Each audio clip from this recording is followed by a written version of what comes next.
Imagina que eres el hombre más admirado de España, campeón olímpico, yerno del rey, marido de una infanta, padre de 4 hijos y símbolo de una nación entera.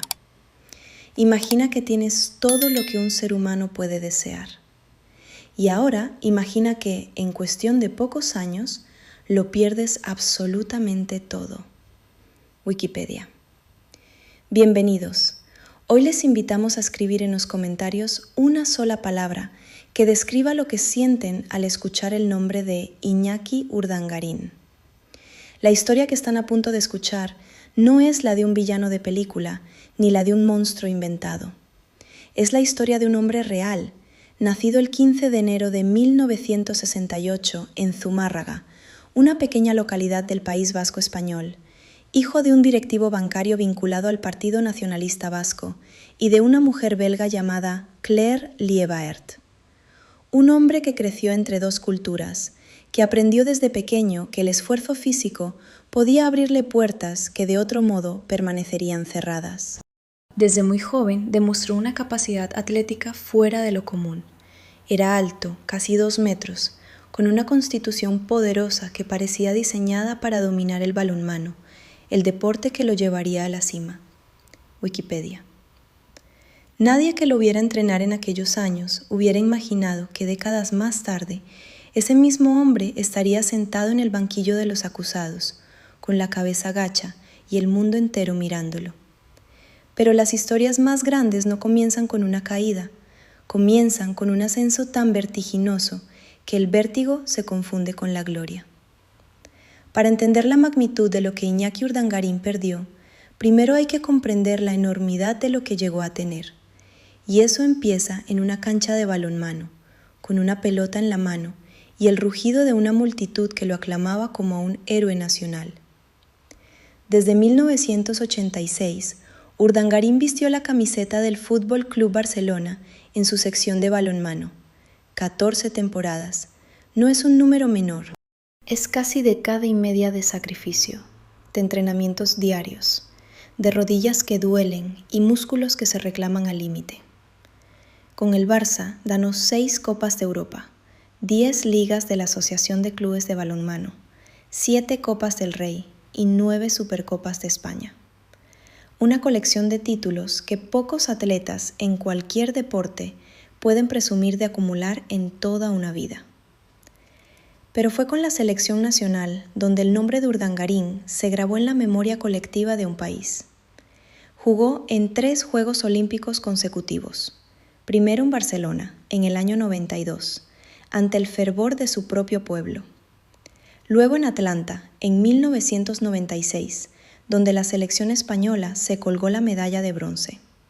Y finalmente en Sydney, en el año 2000, donde repitió ese tercer puesto en el podio olímpico y fue elegido abanderado de la delegación española en la ceremonia de clausura. El abanderado, el hombre que cargó la bandera de toda una nación ante el mundo. Wikipedia. Esa imagen, la de Urdangarín sosteniendo el pabellón nacional con su 1,97 m de estatura, con la sonrisa de quien sabe que está viviendo el momento más luminoso de su vida, se convertiría años después en un símbolo de una ironía cruel. Porque el hombre que cargó la bandera de España acabaría siendo el hombre que ensombreció la institución más antigua de ese país.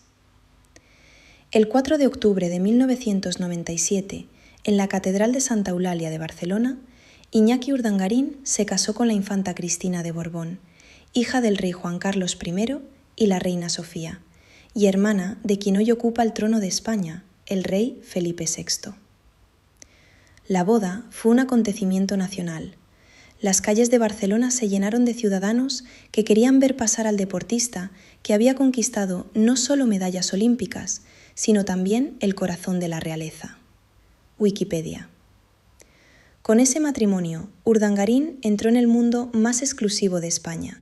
El rey concedió a su hija el título de duquesa de Palma de Mallorca, y aunque los títulos nobiliarios son personales y no se extienden al cónyuge, todo el mundo, incluida la propia Casa Real, comenzó a referirse a Iñaki como el Duque de Palma.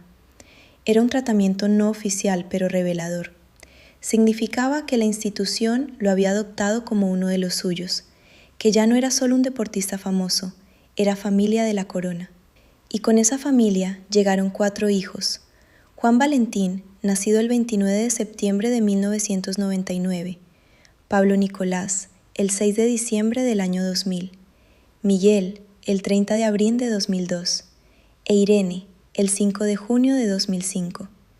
4 niños que crecieron en palacios, que asistieron a actos oficiales junto a sus abuelos reales, que llevaban apellidos que resonaban en la historia de España.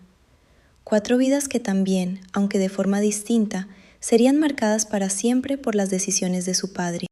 Wikipedia. En ese momento, en los primeros años del nuevo siglo, Iñaki Urdangarín parecía tocado por una mano generosa y singular. El mundo estaba a sus pies. Y fue precisamente entonces cuando comenzó a perderlo. Retirarse del deporte profesional es, para muchos atletas de élite, una de las transiciones más difíciles de la vida.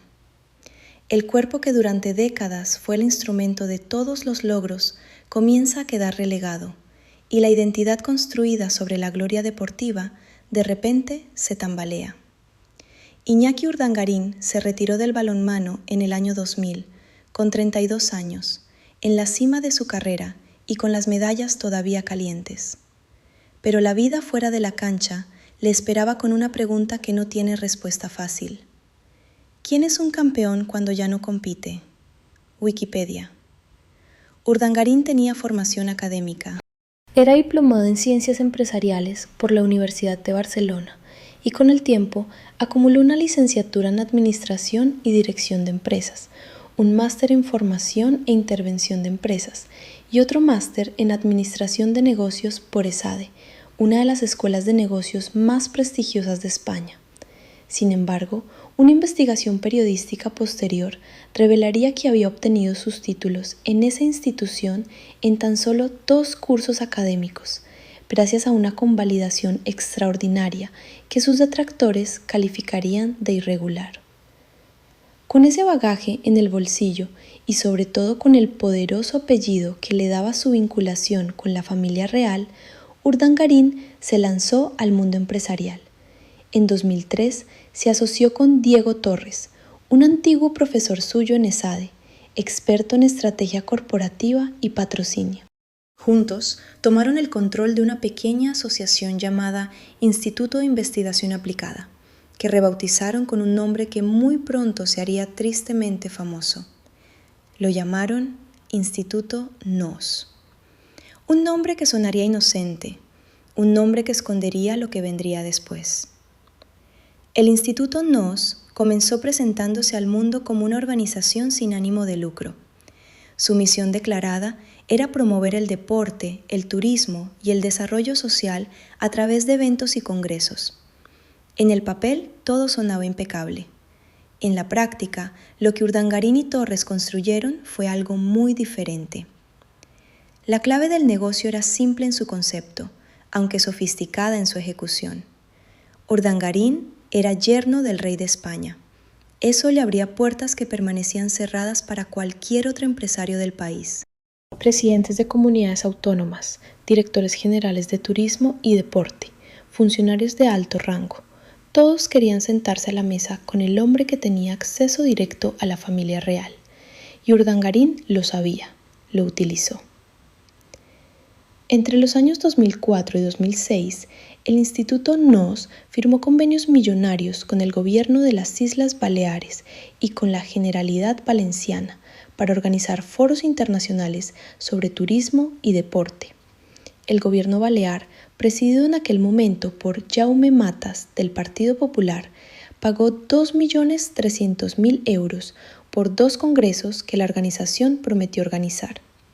La Generalidad Valenciana aportó su parte. En total, el dinero público que fluyó hacia el Instituto NOS superó los 5.800.000 euros, dinero del contribuyente español, dinero que debía financiar eventos de interés general. Wikipedia. Pero cuando los investigadores comenzaron a examinar esos eventos, la imagen que encontraron era perturbadora. Uno de los foros, celebrado en Palma de Mallorca en noviembre de 2005, duró apenas 3 días y tuvo una repercusión mínima. Por esa actividad, el gobierno balear había pagado 1.200.000 euros. No había justificación real para ese precio. No había concurso público. No había competencia. Había un hombre con un apellido poderoso y funcionarios dispuestos a firmar. Wikipedia. La arquitectura del fraude que el juez y los fiscales irían desentrañando era más compleja de lo que aparentaba en la superficie. El Instituto NOS no era un organismo aislado, era la punta visible de una red societaria diseñada para mover el dinero público hacia los bolsillos privados de quienes la controlaban. Wikipedia. Alrededor del instituto se crearon múltiples empresas satélite. NOS Consultoría Estratégica, The GOES Center for Stakeholder Management, Virtual Strategies, Shiriai Más, Intuit Strategy Innovation, nombres en varios idiomas, estructuras societarias en distintas jurisdicciones, y entre toda esa arquitectura empresarial, una sociedad que llamó especialmente la atención de los investigadores. Se llamaba Aizón y era de propiedad conjunta de Iñaki Urdangarín y su esposa, la infanta Cristina. A través de esa sociedad, que figuraba como empresa de gestión y consultoría, el dinero del Instituto NOS llegaba también a las cuentas personales de la pareja. Entre los años 2004 y 2007, Urdangarín recibió directamente 747.889 euros de la inmobiliaria Aizón. Su socio Torres recibió cantidades similares a través de las otras sociedades. Y el instituto, que era supuestamente una entidad sin fines lucrativos, había cobrado millones de euros de fondos públicos por trabajos que, según los peritos, en muchos casos nunca se realizaron o se ejecutaron a precios completamente alejados de la realidad del mercado. Mientras tanto, la vida exterior de los duques de Palma seguía siendo brillante. Actos sociales, viajes, residencias de lujo.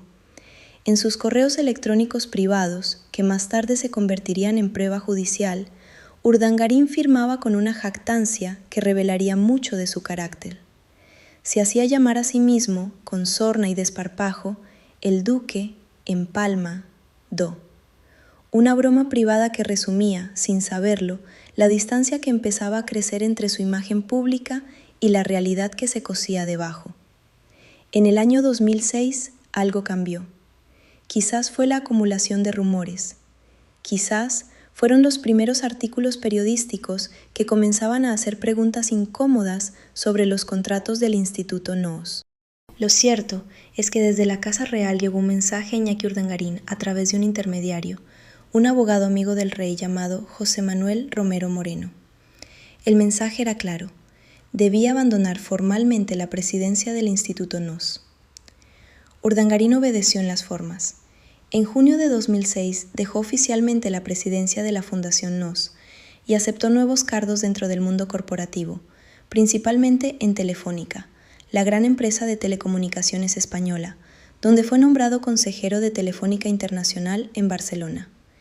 Era un movimiento calculado para alejar su nombre de cualquier sospecha y, de paso, para dotarlo de un salario millonario que justificara su elevado nivel de vida. Pero lo que la Casa Real no sabía, o no quería saber, es que Urdangarín no había abandonado nada. Lo que había abandonado era solo la apariencia. Las operaciones del Instituto NOS siguieron.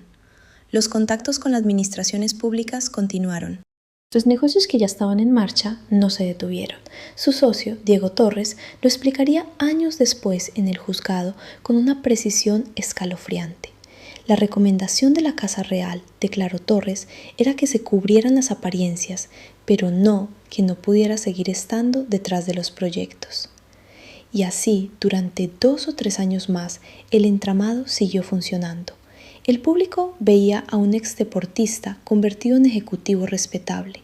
Los jueces, cuando llegara el momento, verían algo completamente diferente.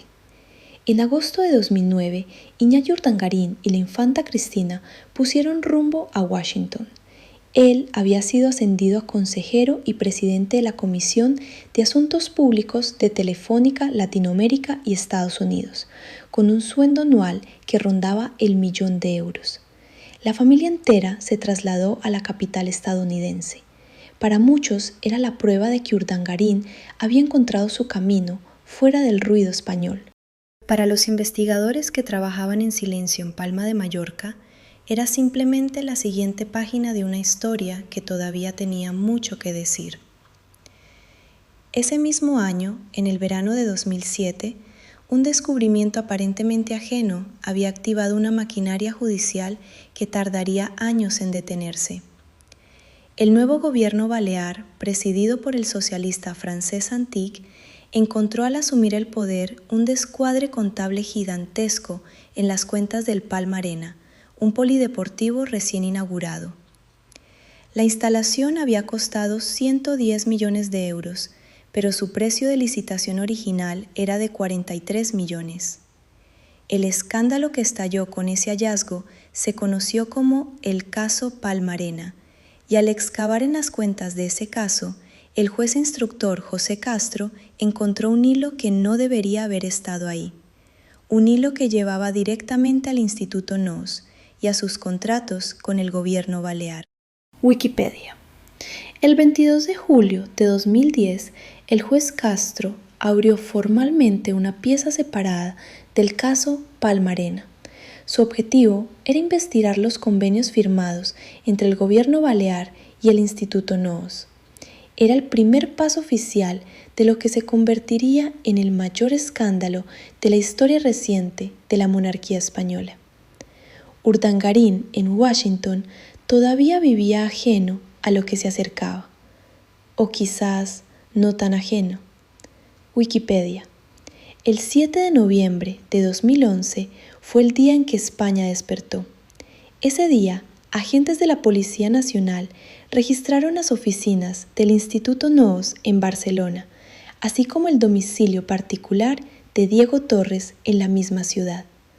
Los periódicos comenzaron a publicar las primeras informaciones detalladas sobre el caso, y el nombre de Iñaki Urdangarín, exduque de Palma, yerno del rey, campeón olímpico, empezó a circular en contextos que nadie habría imaginado pocos años antes.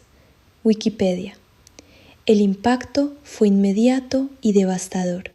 La Casa Real reaccionó con un comunicado que, en su sobriedad institucional, era en realidad un terremoto. A partir de aquel diciembre de 2011, Iñaki Urdangarín quedó apartado de todos los actos oficiales de la familia real, porque su comportamiento, según las palabras del palacio, no era ejemplar. Era la primera vez en la historia reciente de la monarquía española que un miembro de la familia, aunque fuera por vía matrimonial, era públicamente repudiado por la institución. El 29 de diciembre de 2011, el juez José Castro levantó el secreto del sumario e imputó formalmente a Iñaki Urdangarín. Los cargos eran los más serios que se pueden imaginar para un civil en el sistema penal español: evasión de impuestos, fraude fiscal, prevaricación, falsedad documental, malversación de caudales públicos. El auto judicial detallaba que Urdangarín y su socio Torres habían percibido en total 5.800.000 euros del Instituto NOS, obtenidos a su vez de los gobiernos valenciano y balear. El rey Juan Carlos I, en su discurso navideño de ese mismo mes, pronunció una frase que el país entero escuchó, sabiendo perfectamente a quién iba dirigida. La justicia, dijo el rey, es igual para todos. Wikipedia. El 25 de febrero de 2012, Iñaki Urdangarín se sentó ante el juez Castro en Palma de Mallorca. La declaración duró más de 22 horas, extendida durante el día 25 y la madrugada del 27. Más de 200 periodistas, entre nacionales e internacionales, acreditados afuera del juzgado. Cámaras de Al Jazeera, de televisoras latinoamericanas, de periódicos alemanes, franceses y británicos. El mundo entero miraba ese juzgado pequeño en una isla mediterránea española. Wikipedia. Lo que Urdangarín declaró ese día respondía a una estrategia jurídica clara. Negó conocer la existencia de las empresas creadas para desviar fondos públicos. Culpó a su socio, Diego Torres, de las irregularidades. Exculpó a la infanta Cristina de cualquier conocimiento o participación en los negocios. Y reveló que el propio rey Juan Carlos le había pedido que se desvinculara de sus actividades empresariales. Era una declaración cuidadosamente construida para minimizar el daño propio y proteger a los que estaban cerca de él, especialmente a su esposa. Pero Torres no estaba dispuesto a convertirse en el único culpable. Cuando le llegó su turno ante el juez, el ex socio de Urdangarín pintó un cuadro completamente diferente. Afirmó que Urdangarín seguía detrás de los proyectos, incluso después de haber abandonado formalmente la presidencia del instituto. Que la infanta Cristina era consciente de los negocios y participaba en ellos como miembro de la junta directiva. Y que la instrucción de la Casa Real no era que abandonara los negocios, sino que se cuidaran las apariencias. Dos versiones radicalmente opuestas. Dos hombres que antes eran socios y ahora se apuntaban el uno al otro con todo lo que tenían. En los meses que siguieron, el caso se fue expandiendo como una mancha de aceite sobre el papel. Diego Torres entregó al juzgado en varias tandas a lo largo de 2012 y 2013 una serie de correos electrónicos que se convirtieron en el arma más poderosa de la acusación. En esos mensajes aparecían nombres que iban más allá de Urdangarín y Torres. El secretario privado de las infantas, Carlos García Revenga. Referencias a Corina Sayn-Wittgenstein, descrita como amiga entrañable del rey Juan Carlos. Comunicaciones que sugerían que el conocimiento de los negocios del Instituto Nos llegaba mucho más arriba de lo que la versión oficial quería admitir. La prensa internacional no dejaba de publicar. El diario alemán Süddeutsche Zeitung tituló uno de sus artículos con las palabras «vergüenza real». El New York Times escribió que un juez imputaba a la princesa de España por fraude fiscal, cuando la infanta Cristina fue llamada a declarar. La BBC, Le Monde, La República, todos cubrían el proceso con una atención que convertía cada sesión judicial en un acontecimiento de alcance global. Wikipedia. En enero de 2013, la Casa Real borró de su sitio web la página que correspondía a Urdangarín como miembro de la familia real. Su nombre y su fotografía desaparecieron del catálogo oficial. El Ayuntamiento de Palma de Mallorca, por su parte, tomó la decisión unánime de cambiar el nombre de una céntrica vía de la ciudad que desde 1998 se llamaba Rambla de los Duques de Palma. Una ciudad le había quitado el nombre. Una institución lo había borrado de sus registros, y el juicio todavía no había comenzado. Wikipedia. En abril de 2013, el juez Castro dio un paso que nadie en el país esperaba con tanta contundencia. Imputó a la infanta Cristina de Borbón por presunta apropiación indebida de fondos públicos. Era la primera vez en la historia constitucional española que un miembro directo de la familia real era llamado a declarar ante un juez como imputada. El país entró en un debate jurídico, político y emocional de una intensidad que no tenía precedentes modernos. Wikipedia. La reacción fue inmediata y polarizada. La Fiscalía Anticorrupción, que había llevado el caso hasta ese punto, se opuso a la imputación de la infanta, argumentando que no existían pruebas sólidas de su participación directa en los delitos. La Audiencia Provincial de Baleares bloqueó temporalmente esa imputación. El juez Castro y el fiscal Pedro Orrach chocaron públicamente en un enfrentamiento que rivalizó en espectacularidad con el propio juicio.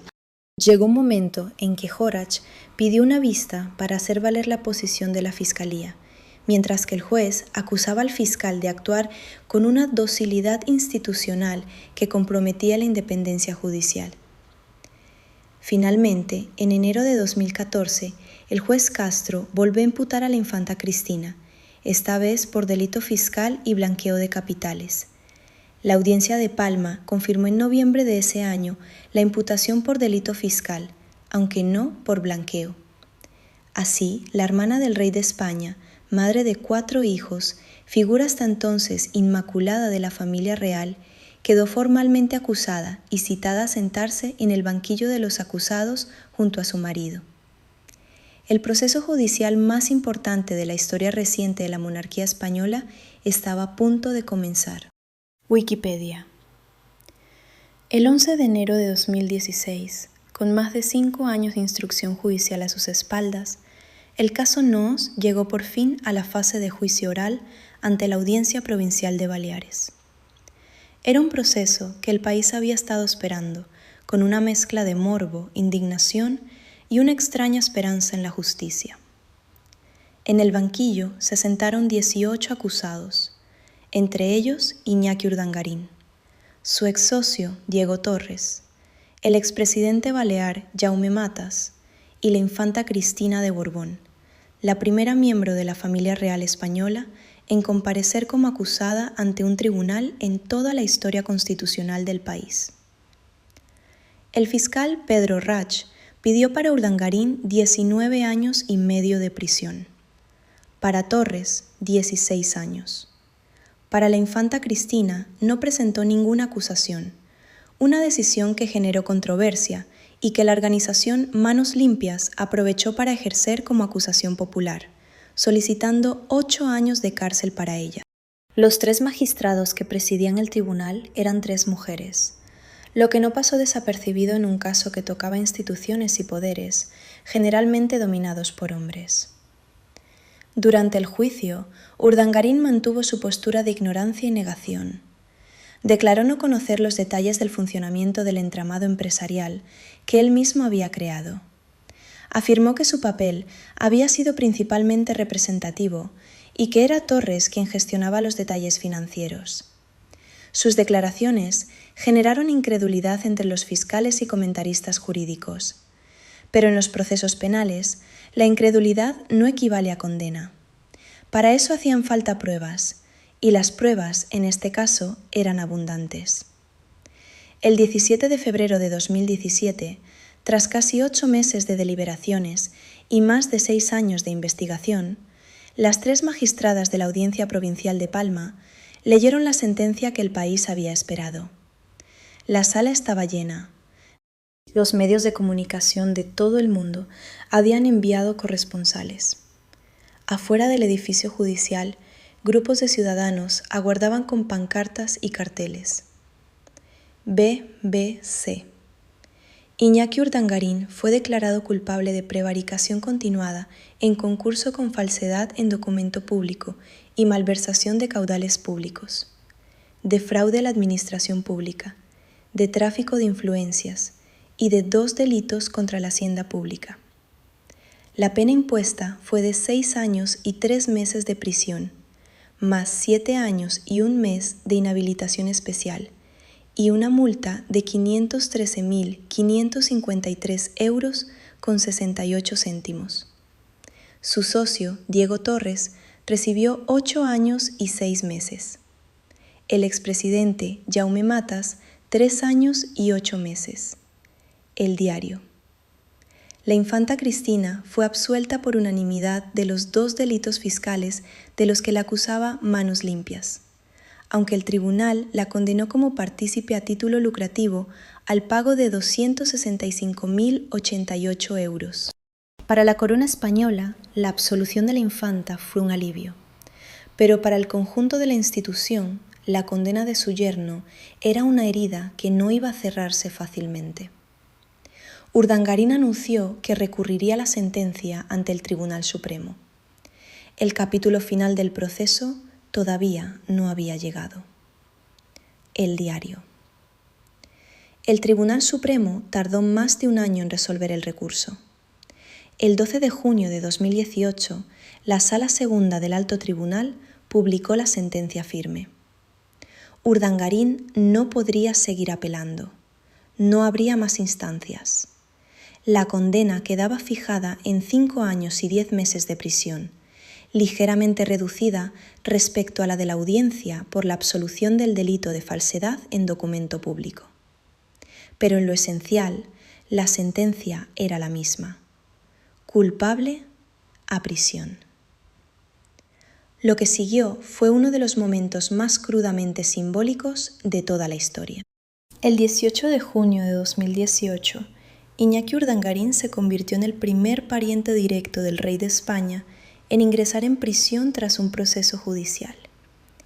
El campeón olímpico, el abanderado de España en Sydney, el hombre que había cargado la bandera nacional ante el mundo, entró en la cárcel de Brieva, un centro penitenciario de mujeres ubicado en la provincia de Ávila, en Castilla y León.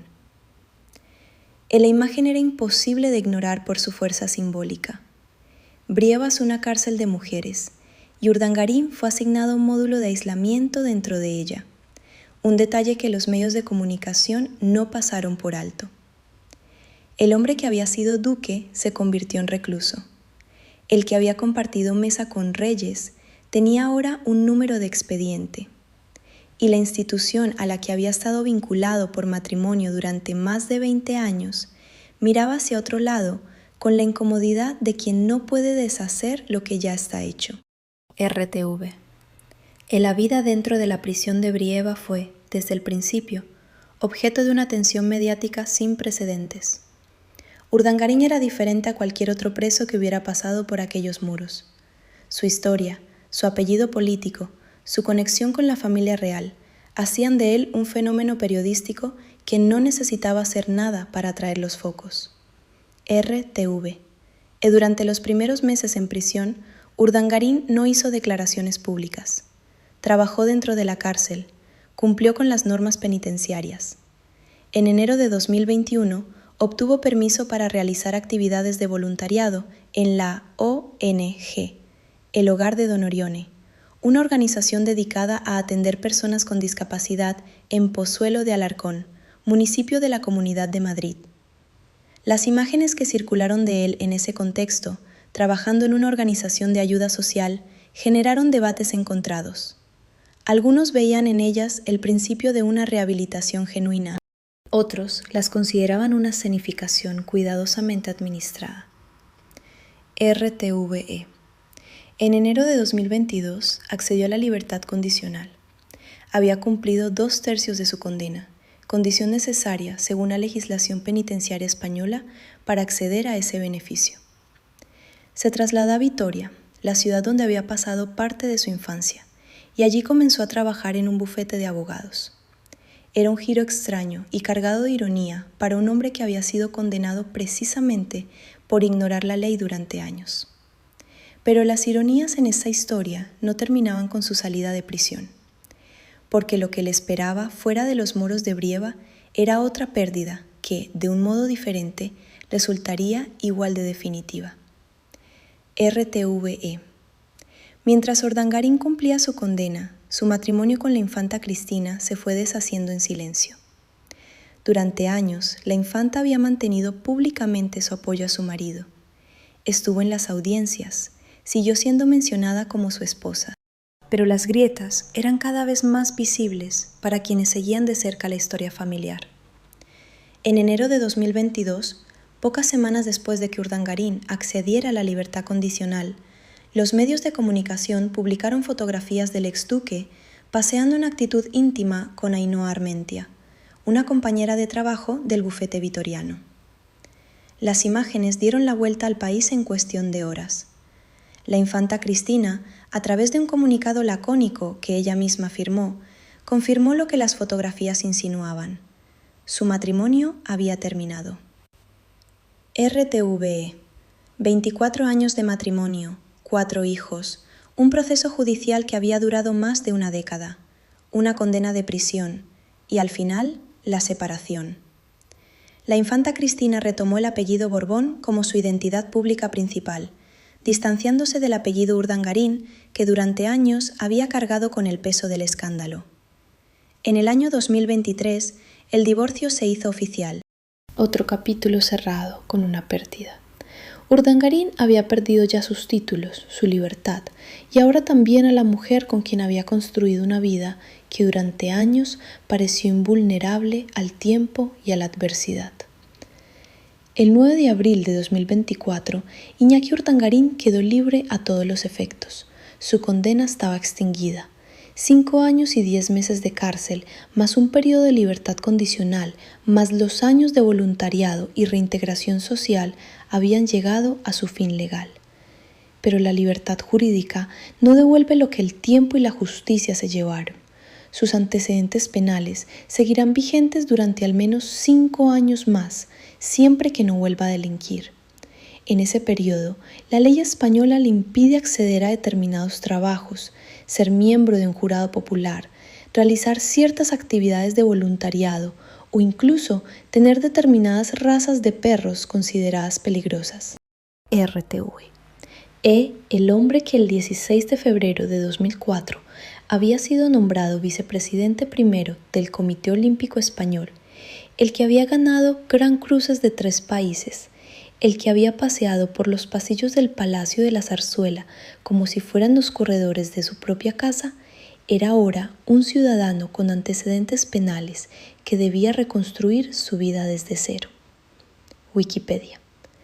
Esa reconstrucción implicaba también aceptar lo que el caso había revelado sobre su propia historia, porque el proceso judicial no solo había destruido su imagen pública, había expuesto ante el mundo entero una serie de decisiones tomadas en silencio, de acuerdos firmados en palacios, de dinero público desviado a través de fundaciones que prometían el bien común.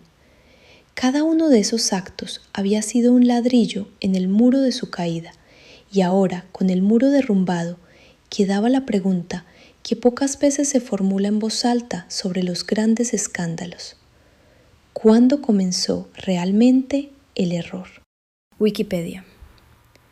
Hay un detalle en esta historia que a menudo queda sepultado bajo el peso de los datos judiciales y los montos económicos del fraude, y es el impacto que el caso Noos tuvo sobre la monarquía española en su conjunto, una institución que, para bien o para mal, define una parte importante de la identidad política de ese país. Wikipedia. El escándalo llegó en un momento particularmente delicado para la imagen del rey Juan Carlos I. En el mismo año en que el caso Noos acaparaba los titulares, el rey protagonizó otro episodio que sacudió la opinión pública española. Un viaje de cacería de elefantes en Botsuana, realizado mientras España atravesaba una de las peores crisis económicas de su historia reciente. Se convirtió en noticia mundial cuando Juan Carlos I sufrió una caída y tuvo que ser repatriado con una fractura de cadera. La combinación de ese episodio con el escándalo de su yerno resultó devastadora para la popularidad de la institución. Wikipedia. El 3 de junio de 2014, el rey Juan Carlos I anunció su abdicación en favor de su hijo, el príncipe Felipe. Fue una decisión que muchos analistas vincularon directamente con el deterioro de la imagen de la corona, parcialmente causado por el caso Noos. El rey que había guiado a España a través de la transición democrática después del franquismo y que había jugado un papel clave en la noche del intento de golpe de Estado del 23 de febrero de 1981, abandonaba el trono con una imagen seriamente dañada. En parte por el comportamiento de su propio yerno, en parte por las preguntas sobre qué sabía la Casa Real y cuándo lo supo. Wikipedia. El nuevo rey, Felipe VI, tomó una de sus primeras decisiones simbólicamente más contundentes en junio de 2015, cuando revocó a su hermana Cristina el uso del título de duquesa de Palma de Mallorca. Era la marca definitiva de una ruptura institucional. El rey había trazado una línea. El escándalo había llegado demasiado lejos, como para que la corona simplemente esperara que el tiempo lo borrara. Wikipedia. En 2026, Iñaki Urdangarín publicó sus memorias. El libro se tituló Todo lo vivido, un título que, visto desde afuera, cargaba con todo el peso de una historia que muy pocas personas en el mundo podrían igualar en términos de gloria alcanzada y abismo recorrido. el campeón olímpico que fue abanderado de su país, el yerno que entró en la familia más antigua de España, el empresario que construyó un entramado de fraude con el escudo invisible de un apellido real, el acusado que se sentó en el banquillo mientras el mundo lo miraba, el preso que entró en una cárcel de mujeres con su número de expediente, el hombre libre que salió sin el matrimonio, sin los títulos, sin la imagen que había tardado décadas en construir. Wikipedia. La historia de Iñaki Urdangarín no es solo la historia de un hombre que eligió mal. Es también la historia de un sistema que permitió esas elecciones durante demasiado tiempo, de instituciones que miraron hacia otro lado, de funcionarios que firmaron contratos millonarios porque el nombre que encabezaba la propuesta abría puertas que la razón debería haber mantenido cerradas. Es la historia de cómo el poder, cuando no encuentra límites, se convierte en su propio veneno. Wikipedia. Hoy, con sus antecedentes penales todavía activos, con su matrimonio disuelto y con 4 hijos que llevan el peso silencioso de apellidos que durante años fueron noticia, Iñaki Urdangarín es un hombre que ha vivido 2 vidas completamente distintas dentro de una sola. La primera, construida sobre el esfuerzo genuino de un deportista excepcional y coronada con la gloria de quien fue elegido para cargar la bandera de su país. La segunda, construida sobre decisiones que él mismo y sus colaboradores tomaron en silencio, en salas de reunión y correos electrónicos privados, creyendo quizás que ciertos apellidos los hacían intocables, creyendo, como tantos antes que él, que las reglas que rigen a los demás no estaban escritas para quienes se sientan cerca de una corona. RTVE, la justicia española, demostró que sí lo estaban.